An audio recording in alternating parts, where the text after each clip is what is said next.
खरं तर काल महायुतीतले मंत्री भरत गोगावले यांनी एक आमचे नेते भारतीय जनता पार्टीचे सन्माननीय खासदार नारायणराव राणे साहेबांबद्दल जे एक वक्तव्य केलं ते अत्यंत चुकीचं वक्तव्य त्यांनी केलेलं आहे। मी मुद्दाम सकाळपासून या विषयावर प्रतिक्रिया दिली नव्हती, कारण मला माहिती आहे की आमचे सगळे कार्यकर्ते भरत गोगावले सारख्या एका नेत्याचं बंदोबस्त करायला पुरेसे आहेत। आमचे सगळे कार्यकर्ते आणि नेते भरत गोगावले यांच्या वक्तव्यावर व्यक्त झालेले आहेत। पण मला एक सांगायचं आहे भरत गोगावलेंना की सन्माननीय राणे साहेब हे केवळ कोकणचे नाही तर महाराष्ट्राचे नेते आहेत आणि गेली 4 दशकं त्यांनी महाराष्ट्राच्या मुख्यमंत्री पदासहित केंद्रीय मंत्री अशी अनेक पदं भूषवलेली आहेत आणि भारतीय जनता पार्टीचं एक भूषण आहे।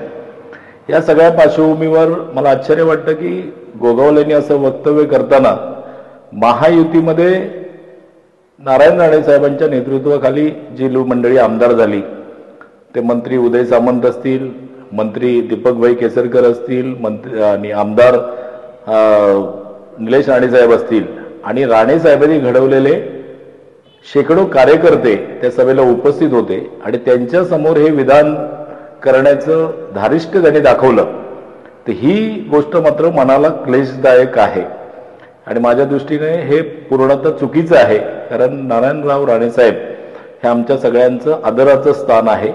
राणे साहेब विरोधी पक्षात असताना सुद्धा आमच्यासारख्या कुठल्याही कार्यकर्त्याने राणे साहेबांबद्दल बोलण्याचं कधी हे केलं नव्हतं किंवा नारायण राणे साहेबांबद्दल अपशब्द कोणी बोललं नव्हतं, कारण ते कोकणचं एक सन्मान्य नेतृत्व आहे। तर गोगावलेंना मला एवढंच सांगायचं आहे की पुन्हा कधी सिंधुदुर्ग जिल्ह्यामध्ये येऊन अशा पद्धतीचं किंवा कुठेही राहून अशा पद्धतीचं वक्तव्य करू नये। तुमची राजकीय कारकीर्द आम्हाला सगळ्यांना माहीत आहे।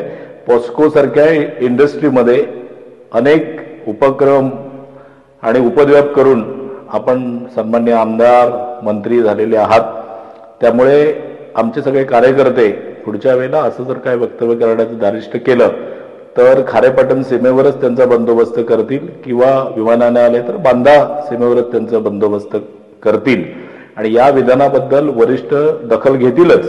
पण गोगावलेने सुद्धा या सगळ्या वक्तव्याबद्दल जाहीर माफी मागितली पाहिजे आणि ही माफी मागितल्याशिवाय महायुतीतला कुठलाही पुढचा निर्णय होणार नाही, अशा पद्धतीची भारतीय जनता पार्टी म्हणून जिल्हाध्यक्ष नात्याची भूमिका आहे।